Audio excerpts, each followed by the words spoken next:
Hello అండి, welcome back to Venus kitchen.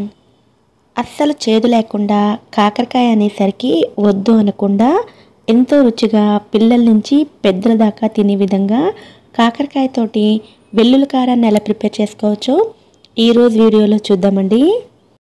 ఈ పద్ధతిలో చేసినట్లయితే ఈ కాకరకాయ వెల్లుల్లి కారం ఫ్రిడ్జ్లో పెట్టకపోయినా దాదాపుగా 2 నెలల వరకు నిలవ ఉంటుంది. ఈ కాకరకాయ వెల్లుల్లి కారాన్ని ప్రిపేర్ చేయడం కోసం చిన్న సైజులో ఉండే కాకరకాయలను నేను 1/2 కేజీ వరకు తీసుకున్నాను.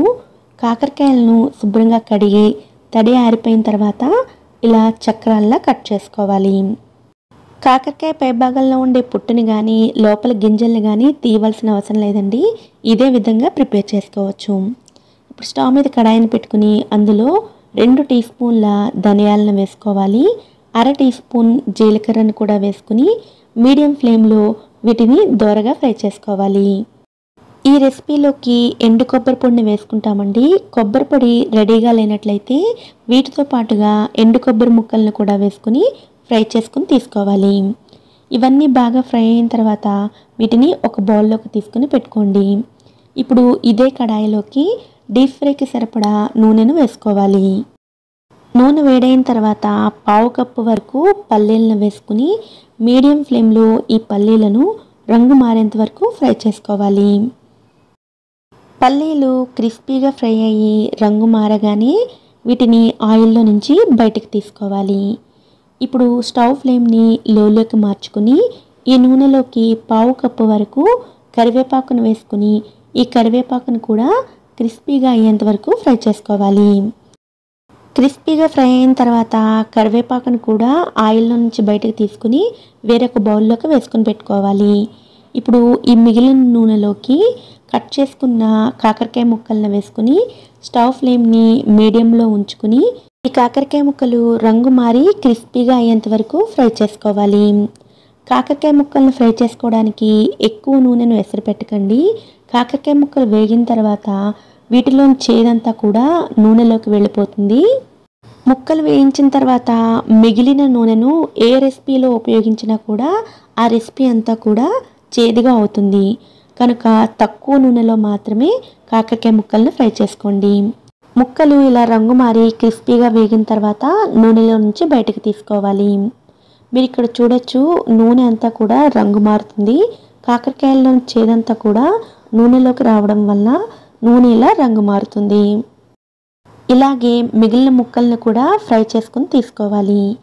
ఇలా అన్నిటినీ రెడీ చేసుకున్న తర్వాత ఇప్పుడు మిక్సీ జార్ని తీసుకుని అందులోకి ముందుగా వేయించుకున్న ధనియాలు జీలకర్ర వేసుకుని వీటిని మెత్తగా పొడిలా గ్రైండ్ చేసుకోవాలి.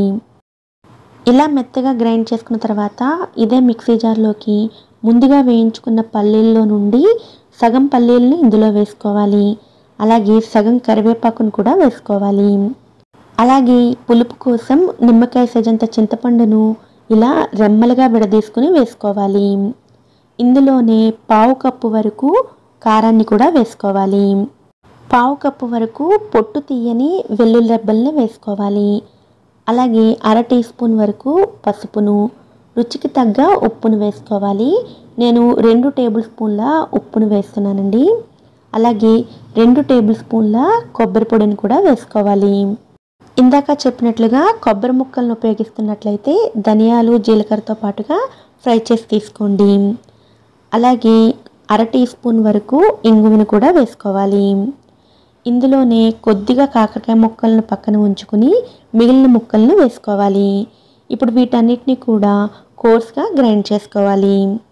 ఇలా గ్రైండ్ చేసుకున్న ఈ వెల్లుల్లి కారాన్ని ఒక బౌల్లోకి తీసుకోండి.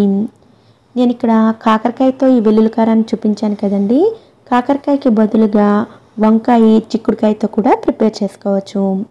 ఇప్పుడు ఈ వెల్లుల్లి కారంలోకి మిగిలిన పల్లీలను, కరివేపాకును, అలాగే పక్కకు పెట్టుకున్న కాకరకాయ ముక్కలను కూడా వేసుకుని అంతా బాగా కలిసేటట్లుగా కలుపుకోవాలి. ఇలా ప్రిపేర్ చేసిన ఈ వెల్లుల్లి కారం బయట అయితే దాదాపుగా 2 నెలల వరకు నిల్వ ఉంటుందండి. ఫ్రిడ్జ్లో అయితే 4 నెలల పైనే నిల్వ ఉంటుంది. వేడివేడి అన్నంలో కొద్దిగా నెయ్యి వేసుకుని ఈ వెల్లుల్లి కారంతో తిన్నట్లయితే చాలా చాలా రుచిగా ఉంటుంది. ఈసారి కాకరకాయలు ఎక్కువగా ఉన్నప్పుడు మీరు కూడా తప్పకుండా ఈ వెల్లుల్లి కారం రెసిపీని ట్రై చేయండి. ఈ వీడియో కనుక మీకు నచ్చినట్లయితే వీడియోని లైక్ చేసి ఛానల్ని కూడా సబ్స్క్రైబ్ చేసుకోండి. నోటిఫికేషన్స్ మిస్ అవ్వకుండా ఉండడం కోసం పక్కనే ఉండే బెల్ ఐకాన్ని కూడా యాక్టివేట్ చేసుకోండి. Thanks for watching.